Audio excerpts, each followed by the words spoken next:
So we was going down the line. So we did Fab in Philly, we did Ross in Philly, we did Fab and Kiss in Boston. And then after that, we was like, man, heat check. We on fire. Let's go out Baltimore. So we booked Jeezy, YBS Scola, who's from Baltimore, and we booked P&B Rock. The day we had that show was torrential downpour. So it was raining crazy. So we did terrible. We lost a ton of money. I remember being in the lobby at a hotel we was staying at. We was talking to each other. We was like, man, like you got enough to get back to Philly? Damn. Like we was in there literally trying to scrape together $80. We just had a show the night before. How much you lost? Yeah, like $100,000 that night. My graduates from my school being Forbes, bag drop. Bag drop. A mic drop, bag drop. Bag drop.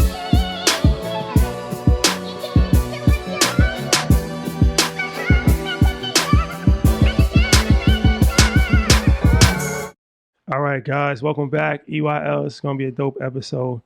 Yeah, all pun intended. All pun intended. This is going to be the dopest. Yeah.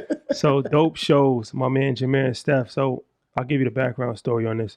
The first show that we actually was commissioned to do as talent, because we've been doing shows for a long time, but usually the show is our shows, and we put it together, we market it, we get, talent, do the whole nine. We just did it in Apollo, we did Invest Fest. We've been doing this for a long time. But this is the first show and we was actually commissioned to come. Summoned. Yeah. Shout out to Tim. And it was a dope experience. And it was through dope shows. So we found out that dope shows is actually like the premier, I guess, I don't want to say booking agents, but the premier promoters. Event planning. Yeah. Promoting. Concert promoters. In the tri-state area in Philadelphia. So once we actually got tapped in, we realized that, well, we always knew, but there's a whole market for this. Like you see artists doing shows all the time, but you never really think like who's throwing the shows. And of course, we know the big names like Live Nation, things of that nature, but there's still independent companies out here that's doing it from the ground up, putting their own money into it, putting their own marketing into it.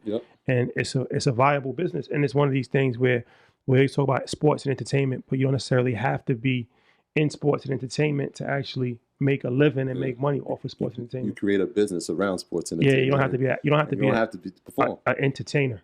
So this is one of those situations. So we're gonna get all the game, I'm sure. We're gonna get a lot of gems, a lot of information. So first and foremost, thank you guys. I appreciate it. Thank y'all for having us. Yeah, we appreciate y'all having us. All right. So, let's get the backstory of how this actually started because we got to stop because we got to give the biggest shout out to Trey, a Philly native who said, Mr. Troy, Mr. Rashad, there's these people from Philly, they trying to get in contact with you. I said, all right, Trey, who is it? They dope shows, man. They big in Philly. They want to find y'all. They called me. I said, all right, Trey, let's get it on the line.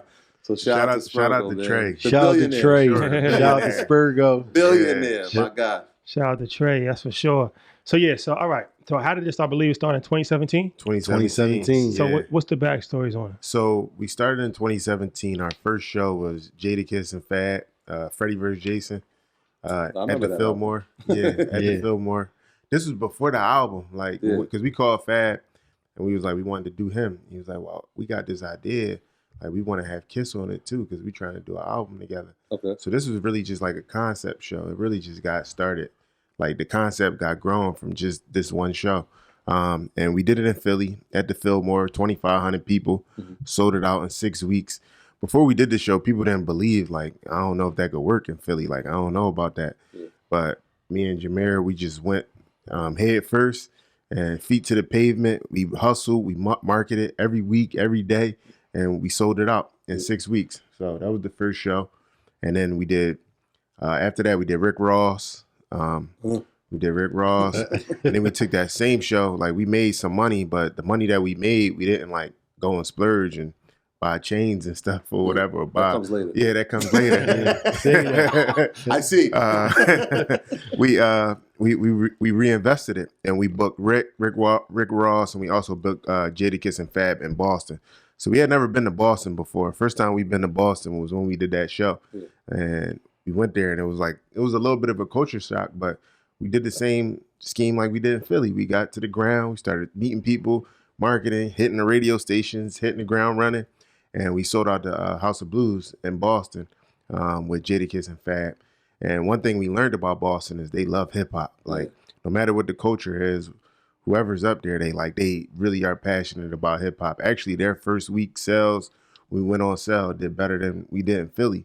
So that was successful. And then we went on to do some stuff in Baltimore, which we'll get into, and just a bunch of other shows. Yeah, so how did y'all meet, right? Because obviously y'all got to the first show, but obviously hip hop and music plays a role in your life. But how did y'all get together to say, let's come together and create this dope platform so that we can make some money promoting the music that we love? How did y'all meet? It was actually a mutual. My cousin is a friend of Steph's.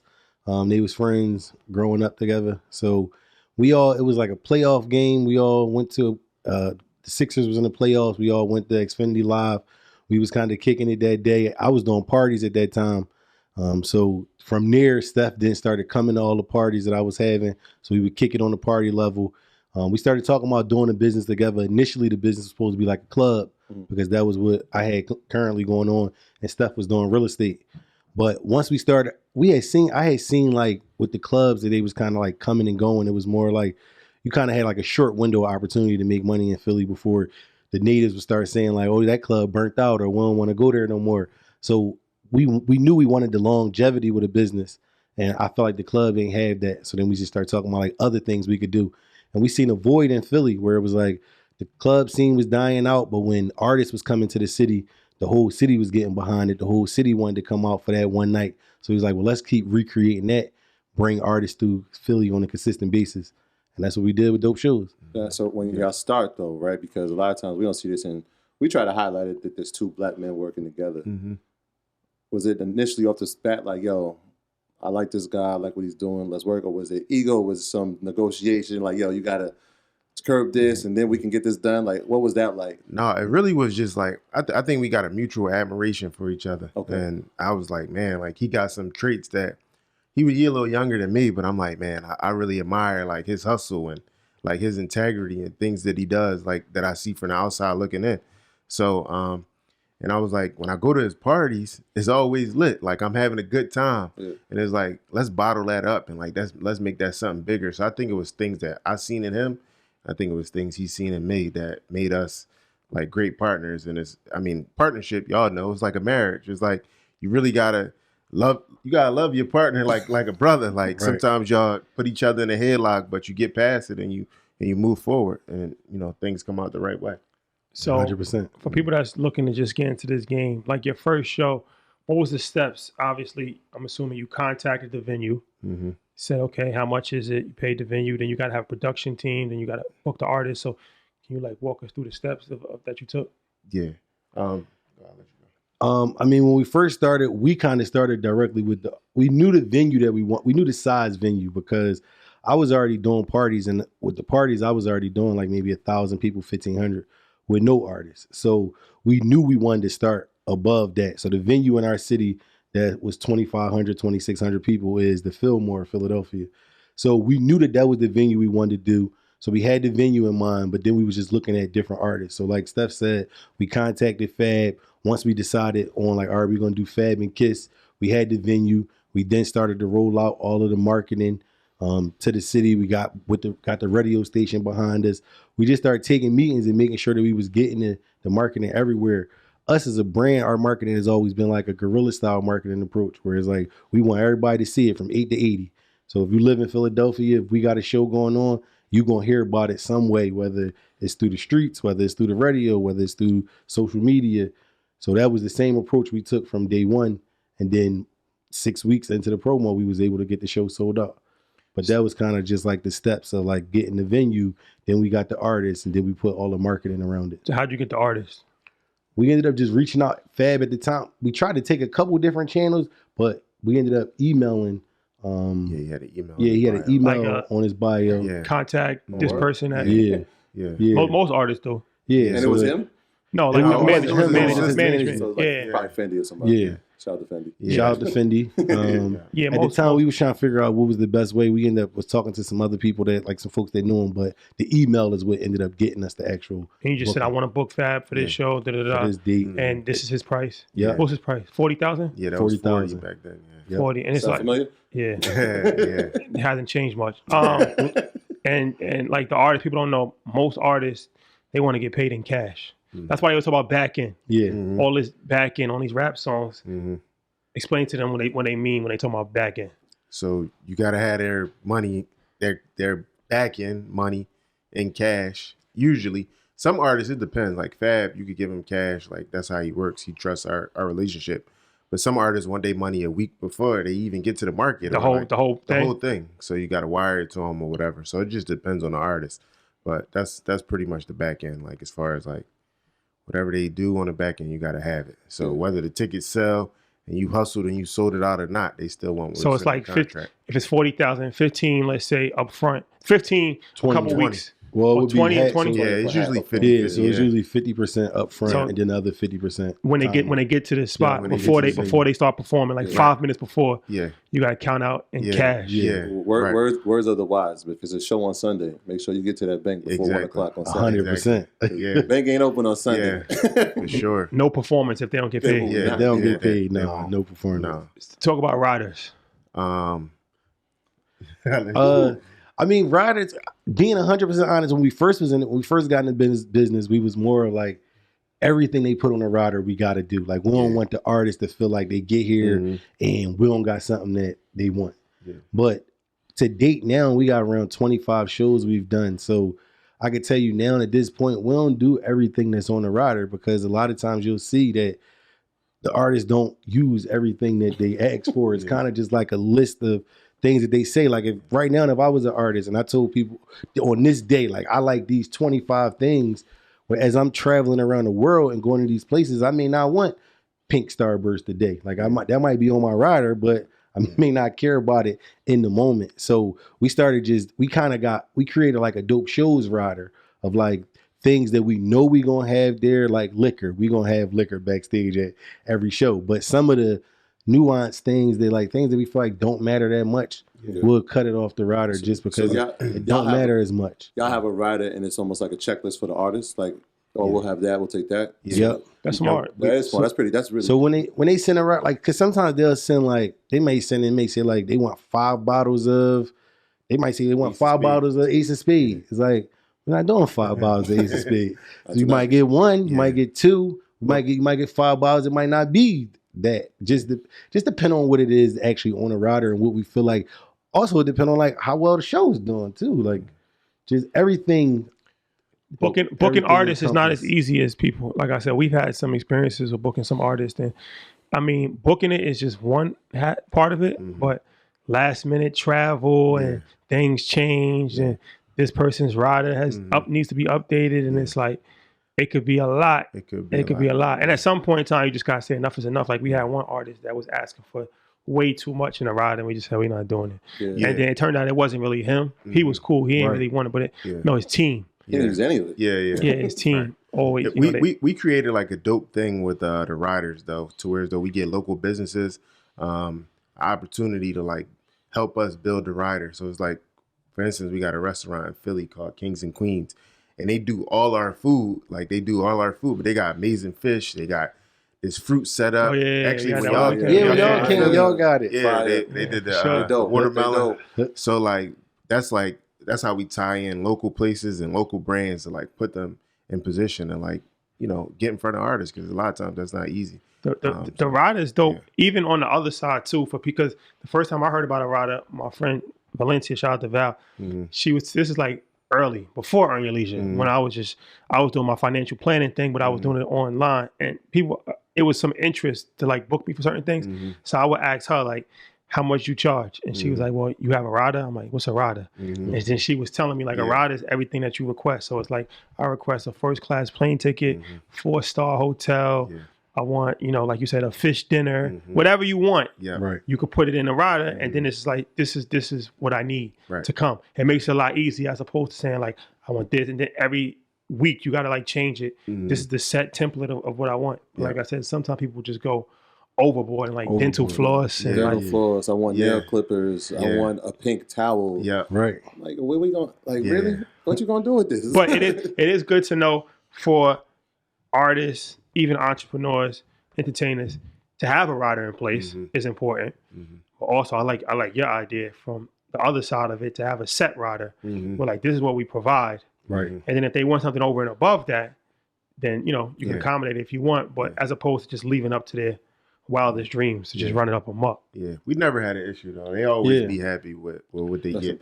Because the spread that kings and queens and the local businesses that come on a lot of times, it usually be more than what that was on their rider when it's all said and done, because the companies is trying to get their brands out there a lot of times. So it's kind of like one hand wash the other in that sense with the riders. Yeah, so this is important too, because there's somebody listening right now who. Hey, Ernest, did you know that the black community has $2.7 trillion of spending power?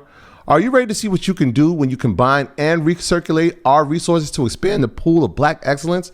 I know I'm ready, and that's why we've partnered with Greenwood, the in-demand black-owned digital banking platform.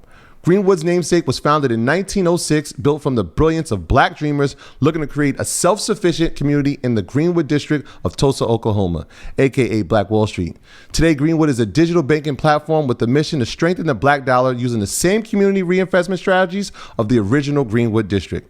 And it's powered by a best-in-class mobile app that allows you to bank from anywhere. So, Ernest, if you're ready to build a new legacy of black economic achievement, go to bankgreenwood.com/EYL and sign up to be a part of the new Greenwood community. That's bankgreenwood.com/EYL. Don't wait. Don't hesitate. Head over there now. And maybe the party promoting phase where you said you started funding, right? So you said you had to pay for that $40,000. Are we at the time working in real estate? Are we still doing the clubs to allocate enough funds to pay for these things? Like, where are we getting the funding from to do it? Yeah, so I was in real estate. Mir was working, and he also had a business as well. So we just put our funds together. Fab was 40,000, it was 20,000, 10 and 10. The venue was at that time, I think it was like 20,000. Kiss was 20. No, the venue. So we ended up getting Fab and Kiss together. It was 50. All right, so 50. So 10 for Kiss. Yeah. I don't know how they really worked it out. It was 40 for Fab, but then once we did it together, it was like 50 for together. Yeah. After verses, that's changed. Yeah. Sure. Yesterday's price is not today's. What were you saying? Oh, you said So we broke it down. So whatever the price was, it was 25 we had to put up. We both broke it down. Took it. I remember being at the TD Bank on South Street, putting a deposit in. I'm like, I did a lot of businesses before, but I don't know if this is really going to come back. I ain't never did this before. And we just put it all on faith and put it all on hustle, and we put it out there, and we booked them. So you remember how much it cost the first show to produce? Yeah, it was 70,000. So 50,000 for the artist. Yeah. And then 20,000 for the venue? Yeah, for the So yeah, it was probably like 80. Yeah, it probably was like 80. Like 80 at the market. 80 bands. Yeah, and the venue that included the audio person, security. Yeah. They handled the venue handled that. Yeah, the venue handled that. So all you had to do was pay for the venue. It was venue. like one house nut. Yeah. Yeah, and then it was like marketing and stuff. You remember how much you made off that? Yeah, so we spent probably like 80 when they're making 140. Okay. And then So $60,000 profit. $60,000 profit. And then we ended up, we put the whole 140 back into the business. So we booked Ross. So we took that 80 we spent on the first show, and then we spent that 80 on the Rick Ross show, and then the 70 we ended up doing, or 70, 80 we ended up doing Fab and Kiss in Boston. So all money in. All money in. So our first show, we sold it out, made 140. We took all the money and put it right back into the business, and was like, all right, we'll celebrate after we come off these two shows. So we still ain't celebrating after that. The $60,000 profit is impressive, right? So how did you get into the pricing of it? Because that's an issue too, right? We don't know what to price a ticket for so that we can make profit. Some people will price it too low and there's no profit at the end. Yeah. So what was that process like of saying, all right, this is how much we have to charge each person. Maybe there's a VIP, maybe there's some type of incentive so that we can actually make a profit when this is all said and done. It's like comps off of other shows that we was pulling up that we would get some research for. And then it's about like how you feel in the market. It's like we outside, we know what people like. Like people love Fab and Kiss. It's like, all right, this the price. So we came up with the price just internally. And then when we put it on sale, we see how hot it was and how it was moving.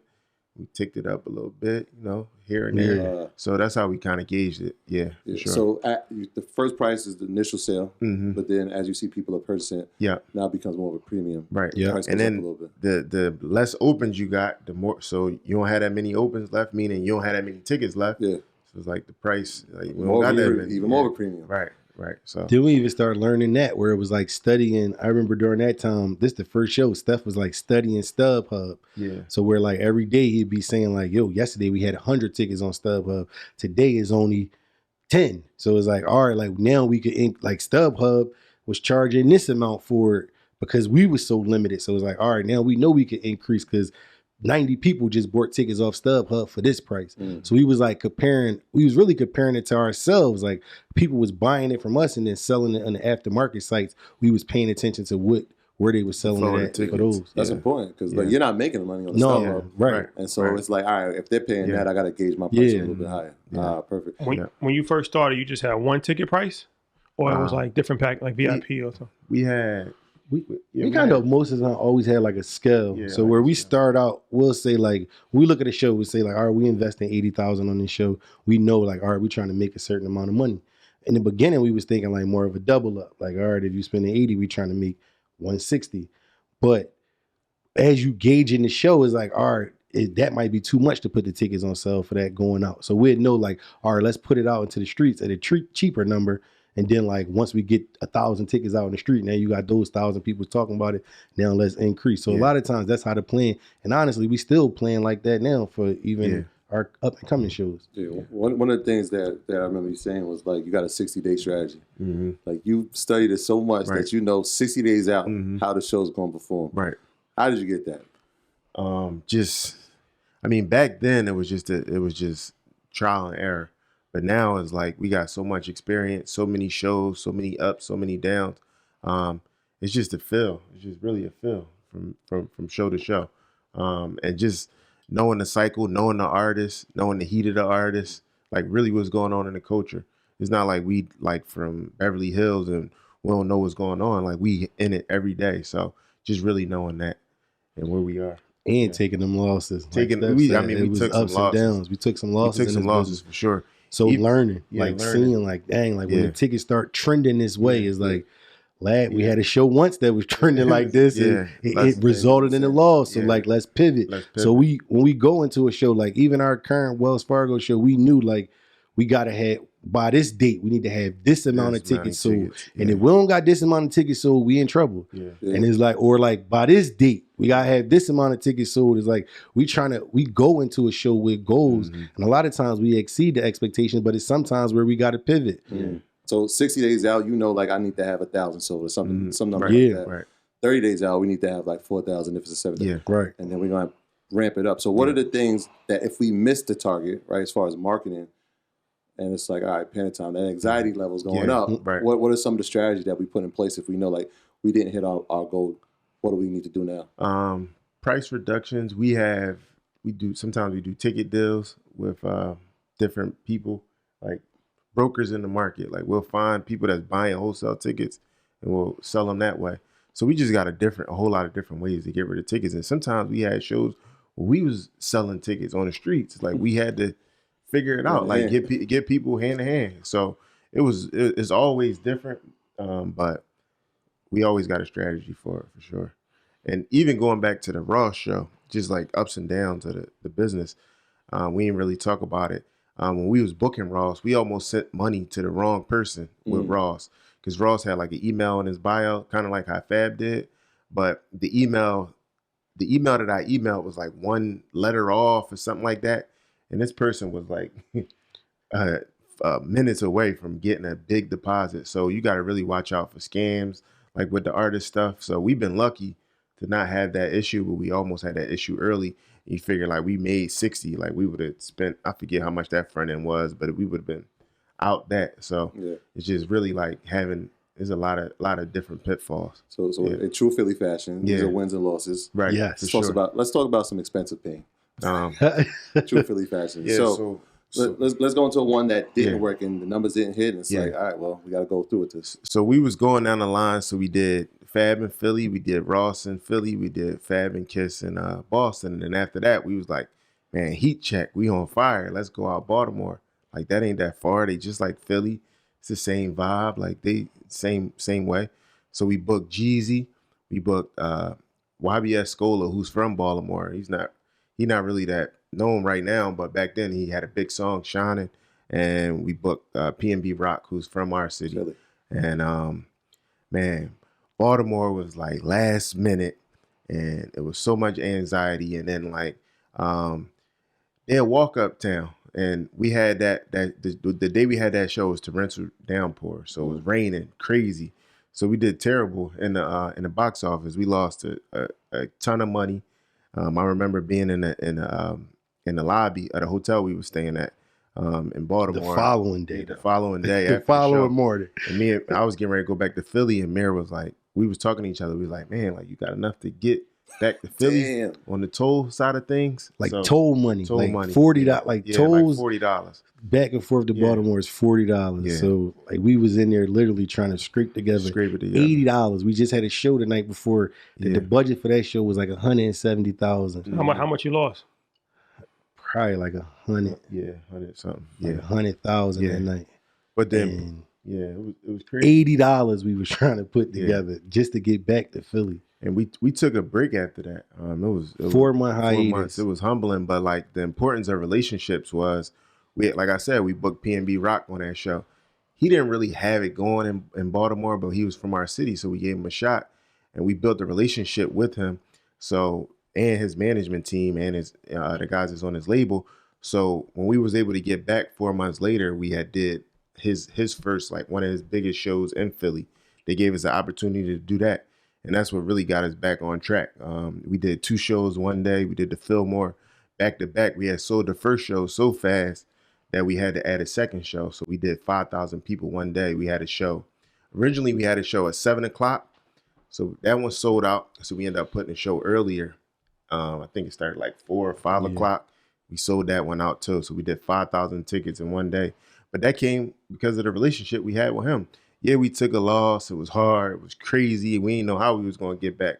But that relationship was able to help us sustain and get back up and really keep it going. Now you back up in the game. Yeah. How do you know how many people the venue, like, do you know, all right, this artist is good for 1,000 person venue. Yeah. This artist is good for 4,000 person venue. Yeah. Like how do you, obviously it's never a set science, or maybe it is. Mm-hmm. How do you determine the size of a venue? It's a good resource. Polestar is good. Polestar? Polestar is That's good. like a website? It's like a website. It's a website you could purchase a membership. What is that? So it's basically it keeps stats of like every show that happens. Like any artist, they go on tour, they touring their past history. Yeah. Yeah. So their touring history is real concrete, it's real detailed, and it tells you like how artists perform in every market that they hit. It's not every show, because every show doesn't calculate on there, but like those big tours, you can see it. And you can see how much they generated, like, and what's the numbers. You can see a lot of good information. So you can say, okay, this person did 1,000 people in Philly, so the venue of 1,000 people would make 4,000 people doesn't make sense because he's never done that before. Right. But we also keep we keep ourselves grounded. So like in Philly, we hitting the clubs, we hitting other concerts, we watching artists from the start. So we've had artists that jumped. Like we did Lil Durk. We was doing Lil Durk when he was doing 2,500 people. We was selling them out. But then just in July, we did 9,000 people and sold Lil Durk out, which that's like was a huge jump when you think about touring. Like an artist going from being a 2,500, 3,000 person artist to now 9,000 person artist. But it was like we seen the growth, like we seen the build up with Lil Durk. We knew what he had going on, so he wasn't afraid to take that shot of putting him at a venue that hold 9,000. So it's about just paying attention. There's some artists that came out that we knew, like the first time we booked Lil Baby, we knew Lil Baby was ready for 2,500 people in the city. We ain't have to start at the 1,000 or 1,100 person space, because we knew like, all right, he on fire right now, and with our brand, with our marketing strategies, we know we can sell out the Fillmore. So it just depends on the artist, depends on the situation, but Polestar has been good for us, as well as just us always staying grounded and close to the people.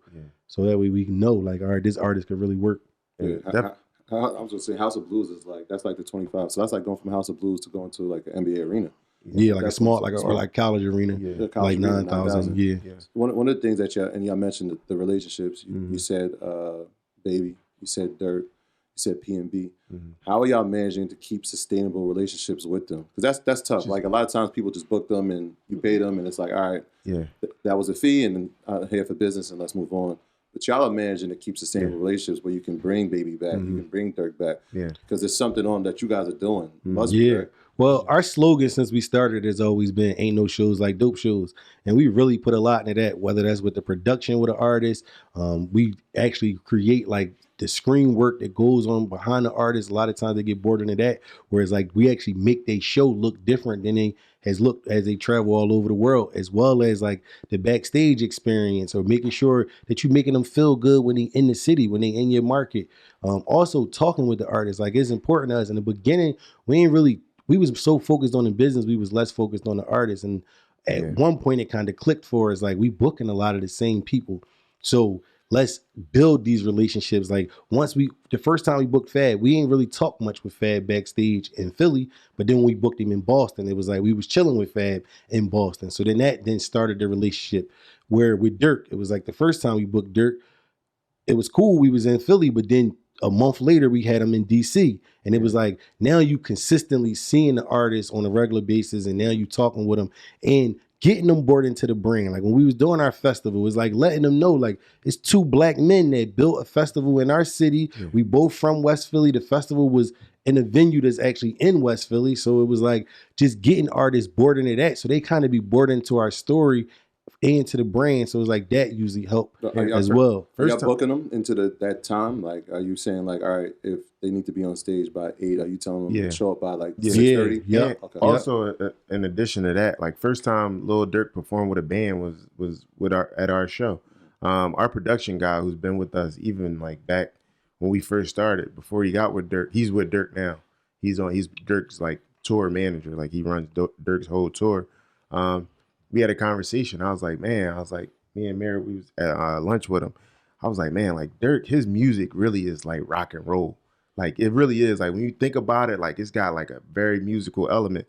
And I was like, it'd be crazy if he did a band. Like this was just like for our show. And I was like, really think about it. I was like, y'all don't really perform like that Drake song. Like that's a crazy song. Like think about the horns on that song. Burr, burr, burr. I'm like, you should put a band doing that. You should put a band behind that. And they end up doing that band, and they perform with a band. And Durk, his set is amazing.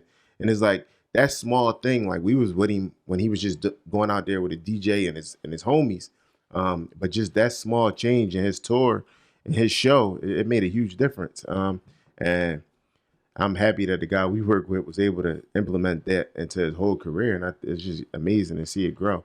And it's just crazy. Like that started in Philly, and then he ended up taking that same band, a bunch of Philly guys, like his drummer, his pianist, all of them, his Philly guys that started on the Dope Show stage, and then they went around the world with that same tour, that same set on the back from outside our show, tour. on the back outside tour with Lil Baby. So as far as the promotion, I want to talk about this. Do you put in the contract for the artist that they have to promote on their social media? Yes, and that's sometimes a wrestle pending. So what's the language that you usually use? Very specific. If it's an IG page post, this many IG page posts, this many story posts, this drop, this when it's supposed to happen. Yeah, so I was about to say dates. Very specific. So like a lot of times we'll say like we want a page post, the day the tickets go on sale, and we specify the date. Like how long you gotta leave it up for? Yeah. Won't necessarily say how long they gotta leave it up for. It's just usually like we want it to go up on this day. Yeah. And then if they a lot of times they let it live if they end up actually doing it. Because it make a difference. I mean, that's your connection with your fans. And one thing about Fab, like you were saying, like Fab, he's 40,000, like he's still that price. Yeah, he want the promoter to make money. And like as an artist, you should want the promoter to make money, whether it's us, whether it's Live Nation, whether it's Rolling Loud, whoever it is. You should want them to make money because they're gonna be able to they're gonna want to book you again and again and again. It's just like anything else. So I feel like when you get out there and you promote the show and you do stuff that you're supposed to do, it's important. It's like it's making the train ride right along, nice and smooth. You know who's the best person that we've come into contact with? Take a guess. Artist.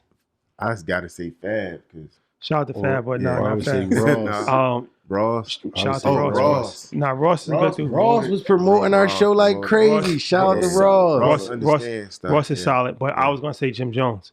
Yeah. Jim Jones, he has no rider. Never asked for anything. Like, and we did the show at the Apollo, and we got him, and he asked me for the flyer. Yeah.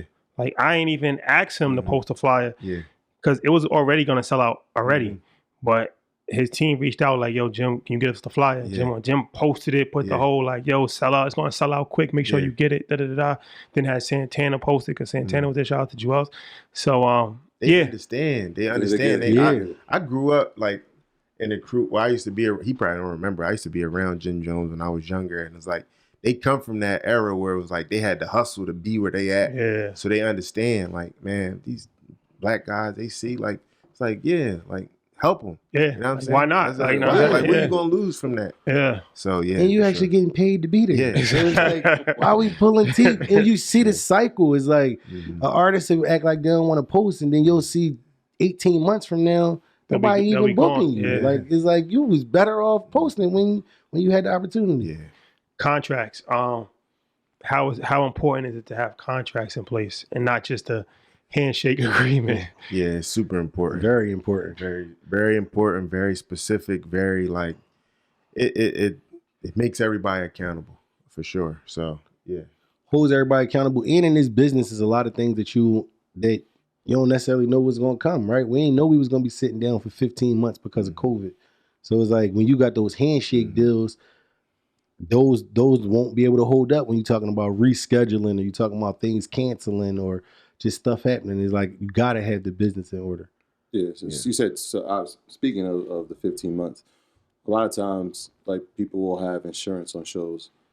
Can you talk about that? Is that something that you guys had to have in the event of cancellation? Because a lot of people don't think about, I need to have insurance in the event.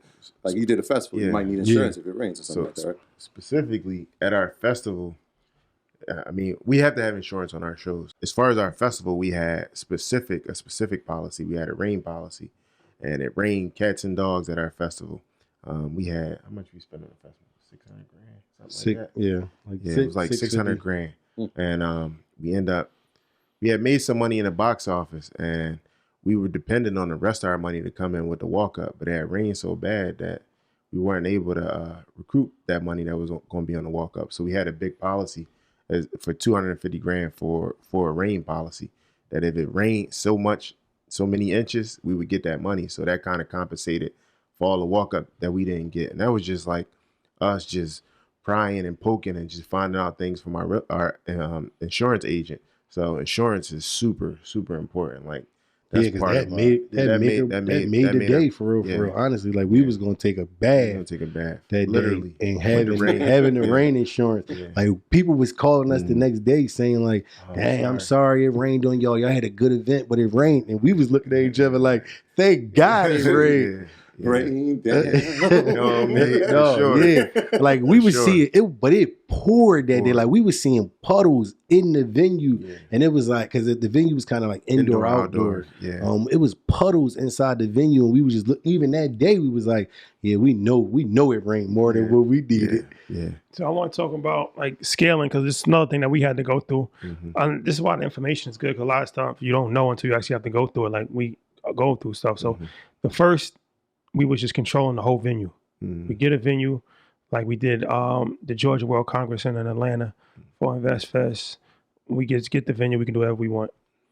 But then the Apollo, it was a Ticketmaster venue. So that was our first time going through Ticketmaster. And it's a whole bunch of different things that you got to go through Ticketmaster. Like the seating chart. So it's like different prices. Like so Invest Fest, it was 4,000 people, but it was only 2 ticket prices, VIP ticket and general admission ticket. Right. So it was a lot easier. But Apollo, we had like 5 different tickets. Like it could be $50, you could be $200, $150, depending on where you're sitting, right? We had to determine that. But then also they hold the money. They take a percentage of the money. So I know y'all got a big show coming up at Wells Fargo. We'll talk about that. And I'm assuming that's Ticketmaster, right? No, that's actually... Wells Fargo has their own. They got their own thing? Yeah. Okay. So talk about ticket. Well, we've been in that system the entire time. Yeah, talk about Ticketmaster. Every event we've ever done other than this show that we have coming up has always been through Ticketmaster. Oh, you always use Ticketmaster? Yeah, because a lot of our venues we've used has been Live Nation venues. Oh, and they only use Ticketmaster? Ticketmaster venues. Oh. So talk about that. Talk about working with Ticketmaster. I mean, honestly, we kind of used to it. I think the biggest thing for us was when we first started, like you just said, when we first started, we would have our price points, but we did a lot of shows at the Fillmore, House of Blues, those type of venues where they're general admission venues, it's standing room only. So you're not getting into the seat portion. When we started doing the Met, which is another venue in our city, which is larger than the Fillmore, but it's seated. So that was when we had to get into more of the scaling. And with that, our strategy came into like, all right, this how much money we want to make off the show. This is what we want our total revenue to be. So then we would back it out to like, all right, divide that by how many seats. So then we know the average seat of the venue got to be this amount of money. So then we would scale the show that way. We're like, all right, if we know we need an average ticket, the center ticket need to be, let's just say for the sake of talking, the center ticket need to be $100. Our average ticket need to be $100. So it's like, all right, we know we could go as low as $50 up top, but we know up front we need people at $150 to offset the center being $100. So then that's how we would just start to scale the show. Yeah. And we look at it like real estate, like where you sitting at? Like what's your view? What's your vantage point? We also have a system where we do like a big spreadsheet, and we got like for the Wells Fargo, we got every seat broken out, like wherever you at in the venue. And we can make small changes on this big spreadsheet that can give you an outcome of like what it's going to be when you make those changes. So we got like a big spreadsheet. We work with a guy that was a CFO. He helped us build like this whole spreadsheet. So that's how we kind of build the Wells Fargo, and it helped us also with the Met, which is like a seated venue, because every seat is real estate wherever you sitting at. Like I'm sitting here, I'm closer to you. If I'm over there, it's maybe not worth as much. So yeah, so I like that. Every seat is real estate. Yeah. I like that, Steph. I'm gonna write that down. So marketing, because that's the biggest part, I'm assuming. You could have Jay-Z, but if nobody knows that Jay-Z's going to be there, it's not going to be worth anything. So I know you said that you do guerrilla marketing, but like what is some marketing, and like how much money do you usually allocate to marketing? So I'm gonna just use our Wells Fargo show coming up because I feel like this is one of our biggest marketing budgets, and a lot of the marketing that we're doing is super creative. So this budget for the Wells Fargo, our marketing budget is around $70,000. Just for marketing. Just for marketing. So we got around 20 buses that's wrapped, full buses wrapped throughout the city. Is that effective? Riding around. That's effective? It's effective. So everybody's seeing it. The public transportation, SEPTA. And then we got like in the L's, so that's like our train station, like actually in the stations or in the actual cars that people sitting in as they're going to work, coming from work, going to school, coming from school. We got maybe 20 in the L's and then 20 in the sub that's just placed, as well as we do like posters. So we'll do like posters plastered all throughout the city. We usually do like 2,500 posters. We usually get like 50,000 flyers. We got a street team of guys that'll go and hand out at all the high school let-outs, middle school let-outs, college, midday college stuff, because Philly is a big college town. We got Temple, UPenn, Drexel, LaSalle. Like it's a bunch of different schools there.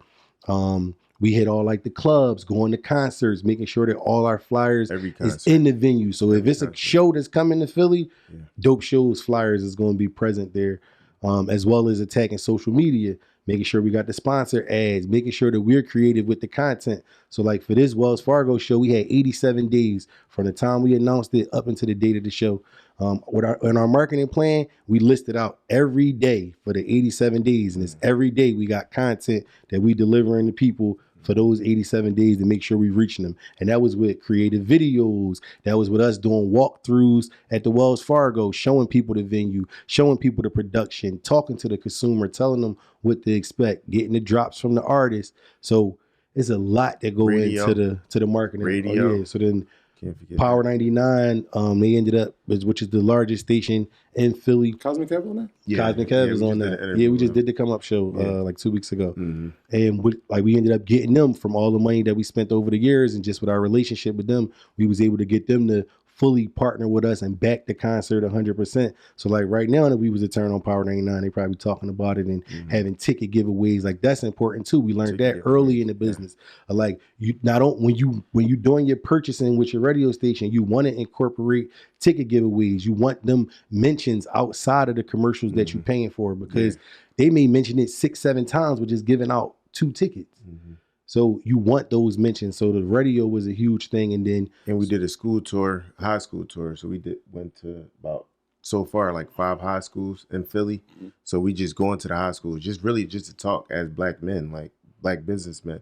And we take a bunch of black women as well, just people that's in the business world, entrepreneurs, and we talk about like positive messaging. Like we got a violence problem in Philly. So I mean, it's like that a lot of places in the country, but in Philly is bad. So we we black men up here that built this business. Like whatever y'all want to do, y'all can do it. Just really giving them that positive reinforcement. We talk about the show. We have giveaways, give them merch, give them tickets, just really talking to them. We bring artists. So we've done that. What else? We've done so many things. Marketing. I know. What about social media influencers? We do. Yeah, we got that. So we got some influencers just like tied to the brand. It's like been with the brand since the beginning, and they come to all the shows. They get some type of experience while they at the shows. But no matter what we got going on, they posting. They alert in their social media. But the piggyback off what Steph was saying, the high school tour piece was good, because then that gave us a lot of the news coverage. Yeah, we got news coverage. Different things just on the give back side of things. And then with the kids, it's like now you might have a school of 1,000 kids. The school will select what 100 kids is coming to this, but now it's like all the kids know, and now they telling everybody in the neighborhoods. And the way we kind of structured the school tour was like touching every area of the city. So not like we went to West Philly High, that's in West Philly, but then we also touched Gratz and Strawberry Mansion, which is in North Philly, and then Bartram. So, we just hit different parts of the city to make sure that we really covering it where everybody really know. And our marketing is super creative. Like if you look at our flyer, is like every time we want to come with the marketing, the creative stuff, like next level stuff, like we thinking of ideas like, oh, this go with that, this go with this, like color schemes. We did that for this whole campaign with the Wells Fargo. We got we had cartoon characters made, and then that's how we started the base of the flyer, and then like we added in different elements. So it's our marketing is always like very, very inspirational, very like well thought out. There's a lot of game. Yeah. I got like a bunch of questions just listening to all that game just now. Number one was you said that getting the advertisement on public transportation. What's that process like? Who do you reach out to? And then you said that you bought the radio ads. And so like I'm wondering if that's based off relationships or like what does that look like? Because again, I mean you hear it all the time. People like, yo, hey, this show's coming out, make sure y'all go check it out. Yeah. What's that process like? So we bought the buses. It's a fee to actually wrap the buses. So, I mean, we could go into the budget, I guess. So, to wrap all of the buses we had, it was $30,000 to wrap all the buses. You're calling the city up? Yeah. No. It's a ad company. Okay. Intersection is an ad company. And they do large format advertisements. They do in the bus depots, on the buses, the bus stops. They got so many assets that they be able to offer you, and you got to put together the ad creative or whatever. Like that's our flyer, and you give it to them, and they break it out and they position it on the bus. So we did that. And as far as the radio station, we always on the radio. We always deal with Power 99. We've done business with them for years and years and years. So for this show, we had to talk to the program director to get the proper support, because you can have ads on the radio running all day, but it's about having the proper support. So we talked to the program director over there. Shout out to DC. He might listen to this, to Earn Your Leisure. I'm sure he does. But he helped us build our marketing campaign on the radio. So I don't know if you got more stuff you want to add. Yeah, I mean, just for somebody getting on the radio, when we first started, our first show, we went to the radio. So that was back 2017. Freddie versus Jason. We took it to the radio. We got a rep. At that time, they positioned us with a rep.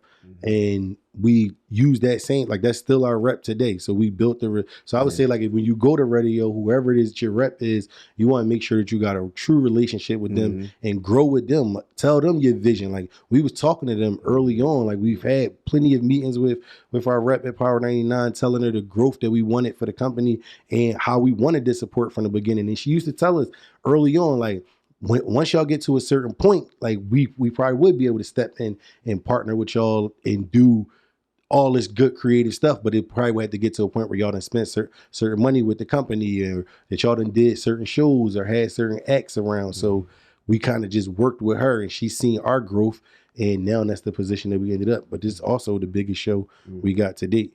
So let's talk about that. Let's talk about the Wells Fargo show. What's the deal with that? What's the thought process in putting together that show? Dope Show's birthday bash. February 10th. What's your birthday?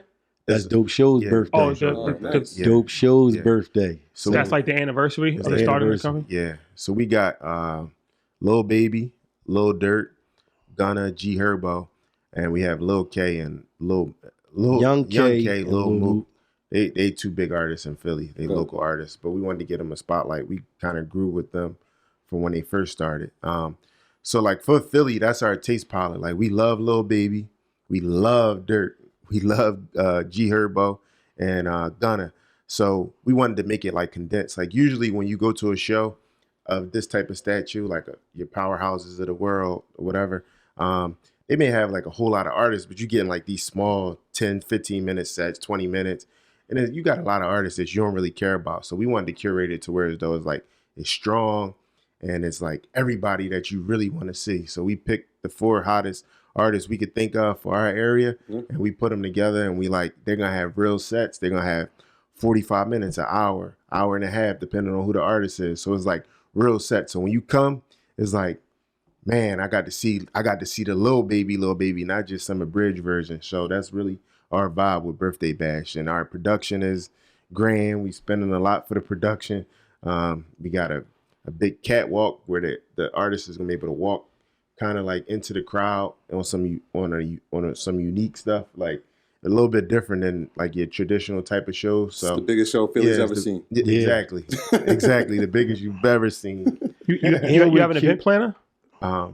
So we create these VIP experiences, and we have event planners help us with that, like the actual VIP experience. But as far as everything that go into the show, we curate the whole show. Y'all do it? We do it. So y'all put all the trimmings and everything together? Yeah. So we got like we got in-house production guys. So like DJs. We have people that help us through the process, but a lot of the creativity is coming from me and Steph. Like even with the lineup, even now, just recently we was having a conversation with Durk's team about just the collaborative effort we want to see between him and Baby at the show. Like that's a lot of times we curate. Like we talking to all the artist teams about like y'all all have records together. We want to make sure that get done that night to where it's like, all right, y'all popping out on each other's sets, not just like where it's a typical show where you'll see these lineups where it's 4 or 5 artists, but you only see that artist during their time slot. Is like we want Herb to pop out when Durk is on. We want Durk to pop out when Baby is on, and just have it more like a family affair that night, trying to give you like an experience that you won't see nowhere else. Yeah. So, all right, let's talk about Little Baby. I heard he's 400,000. Is that true? More than that. More than that? Yeah, he was 400. What? For this deep. Keyword. 550 for this deep. 550? Yeah. 500. So we got the biggest show Philly's ever seen. We got the hottest artists. This budget sounds crazy, fellas. Yeah. Budget out of control. So the artist is probably $1 million. Yeah. I'm calculating in my head. This guy, a million in talent. Yeah. $1 million in talent. Yeah. Just talent, $1 million. And that's not including the venue. So how much do you think you all in everything is gonna cost? Like 1.5. 1.5. How much you think you're gonna make off of it? Couple dollars. More than 1.5. But it's more than definitely got to do more than 1.5. So let me ask you this: as far as putting it together and all of this, are you guys still funding this out of your pocket, or you have outside? 100%. No outside money. Sponsorship coming. We working on sponsorship. Prayfully, we got. If the sponsors is listening, prayfully y'all coming through. Come on with it. But we know some people. So have you ever thought about taking other people's money or just everything yourself? Or some ding dash type vibes. Yeah, it's all. Yeah. I Put the money up yourself. Eventually, I think our company is positioned to be, purchased, bought, acquired, partnered up with. So we're in position for that for sure. But we want to run the numbers up and understand everything that goes into a situation like that. Because we already got proof of concept, but just like really proof of numbers. Like you was able to do this much on your own. You was able to make profit this much. So that's really our thought process now. And 20,000 people? 20,000 people. Yeah. When y'all sell it out. When we sell it out. Yeah.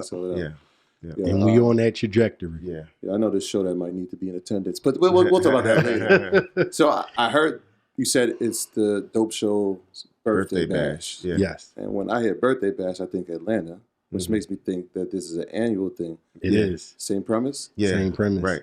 So we want to do staples in Philly. Like we started off doing like the small stuff, 2,500 people here and there, whatever. But we want to do like birthday bash. We got Dope Fest. And then we want to put something else in the fall. So maybe like 3 or 4 staples in Philly and then grow that to other markets. Like, all right, we want to do this market, whether it's Atlanta or wherever. I don't know. Like we got markets, but that's, we got other markets where we want to build staples. So big events. Are we looking at Citizens Field? 100%. That's crazy. That's crazy you would say that. Yeah. I mean, because I'm thinking like Philly. What's the biggest place in Philly where I saw Kevin Hart sell out? Yeah. Eagles. Yeah, the Eagles, yeah. So that's where Dope Shows started. Yeah, 100%. Was it hard to get the arena? We had so many shows that we did, so we had to fill out like a reference form. Okay. And when they probably did their reference check, they probably But you was able to speak to somebody. Yeah. Because like MSG, it was like impossible just to even speak to somebody. Yeah. So you was able to speak to somebody. Yeah. So let's talk about the festival though. Yeah. You're doing this. This is gonna be an annual thing, but the festival. Did you do the festival last year? Festival 2019. That was the last time you did the festival. That was the last time we did the festival. And you gonna bring it back? And we bringing it back this summer. 2020. 2022. Yeah. So talk about that. What's that gonna be? So all day festival. So 2019 we built an all day festival. Started at 12 o'clock. It went to 11 o'clock at night. We had local artists. Who we had. Yeah. So like we was so forward thinking too. Just with even when you look at the lineup we had back then, 2019. The original lineup, some of these artists ended up not performing based off of things they had going on, whatever, all the things they had going on. But the lineup was PNB Rock, The Baby, NBA Roddy Ricch, NBA Youngboy, Little Durk, Young Dolph, Pusha T, Cowboy, and then maybe Philly artists, maybe 6-7 strong Philly artists. That's a strong lineup already. Yeah. So like that was how we came, and that was our first one. That was how we came out the gate. We ended up losing a few of those artists. Unfortunately, NBA Youngboy got arrested during that time, so he wasn't able to perform. Roddy Ricch ended up having some type of cross booking, so he wasn't able to perform. But and pretty much Durk performed. But that's how we grew our relationship with Durk. Yeah, we ended up doubling back with Durk and selling him out in September. That was in July. Yeah. And that kind of kicked it off, just us being in close communication with them during whatever legal trouble he was having at that time. So you're going to do the same thing this year? This year, yep. There's one Philly name that I haven't heard yet. Meek. What's up? I mean, we tried to book Meek a couple times. I'm looking right in this camera. Rock Nation. What's up? What's up? What's the issue? We tried to book Meek multiple times. So I mean, usually is a lot of times when you got it felt like for artists, right? When you from Philly, that's their biggest market. So a lot of times that's where you got the most leverage at. So do your own show. So do your own show, or if you got a touring deal, or if you got certain things going on with your label, a lot of times they'll try to hold the Philly show. So I think that's a true answer. I feel like that's why we haven't been able to get a Meek show nor a Uzi show really going, because based off of deals that they got, just pigeonholes them from working with other promoters a lot of times. Yeah, but we would love to do it. Yeah, we would love to do a Meek show, love to do a Uzi show. Yeah, you know what I would love?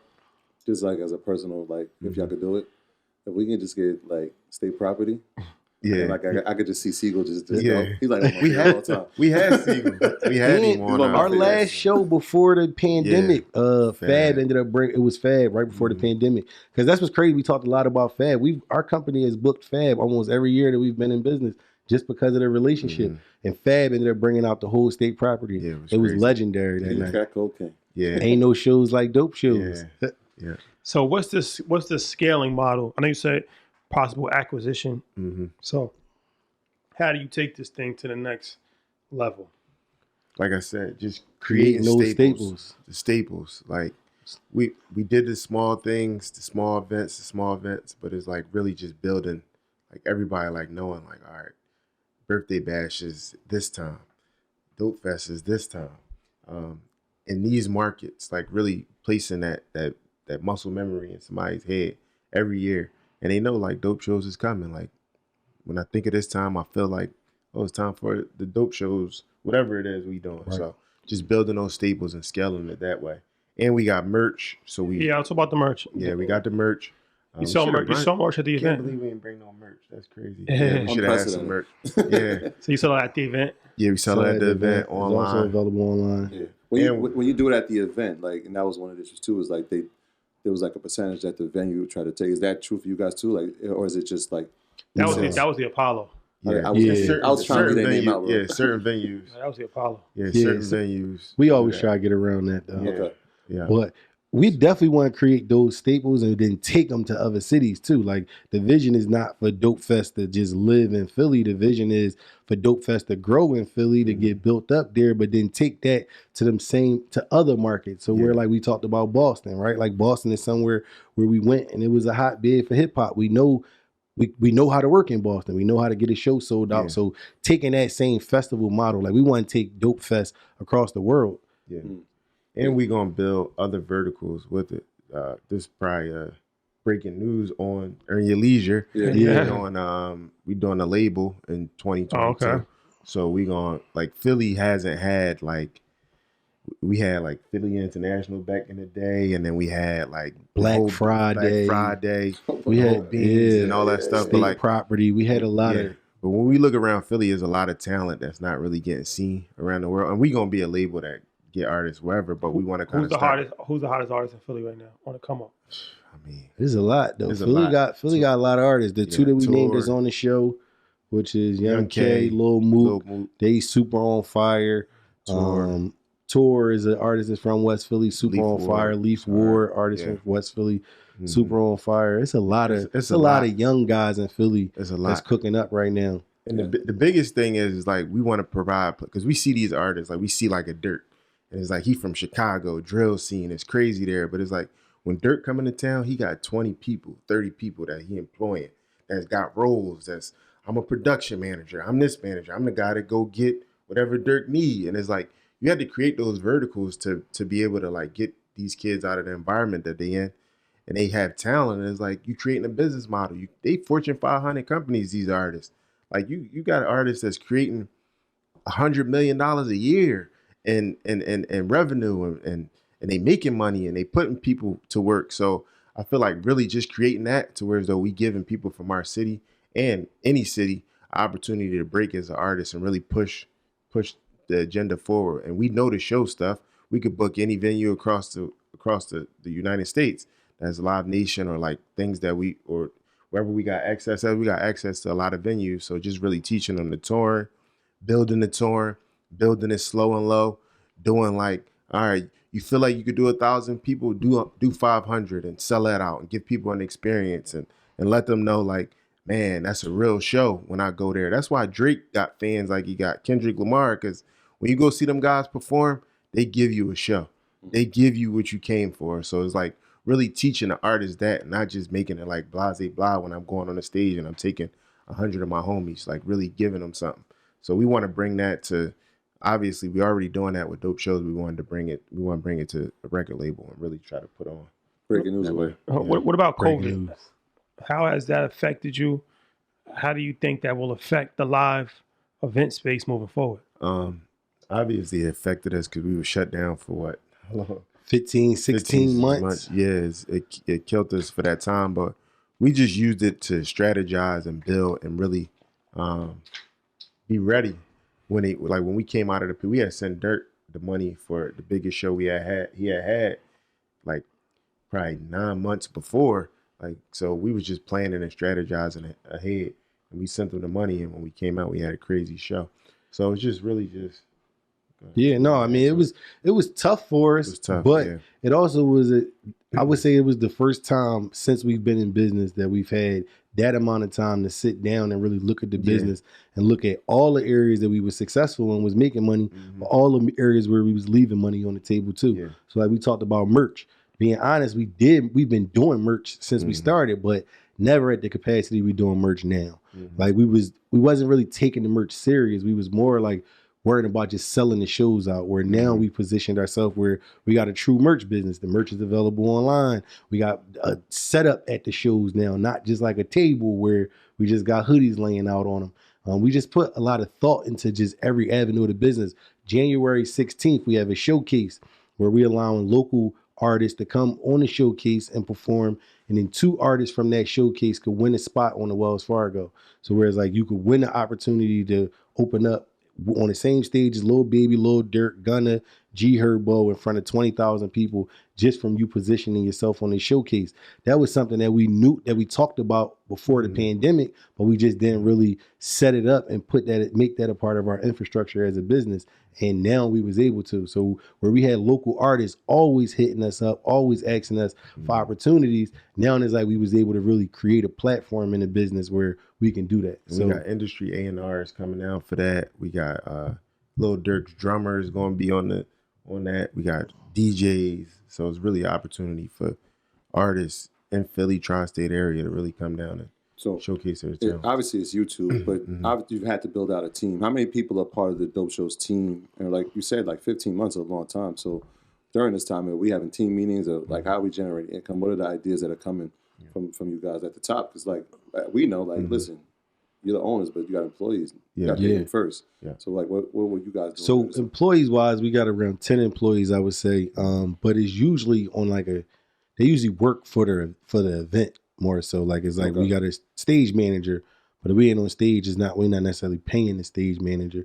So Steph and I would meet daily during the pandemic. Those 15, 16 months, we were still meeting every day, like our typical work schedule, to come up with ideas and plan. And we would bounce things off people from the team. But during that time, we was really isolated because it wasn't no shows happening. Like a lot of the people that's a part of the team is just tied to an area that we would need for the actual show. Gotcha. So it was just more so us locked in on the planning side and just really had to weather the storm. And like, we don't know when it's going to come back. Like Steph mentioned it, but like that was crazy during the pandemic. We went into the pandemic with 4 or 5 artists booked already.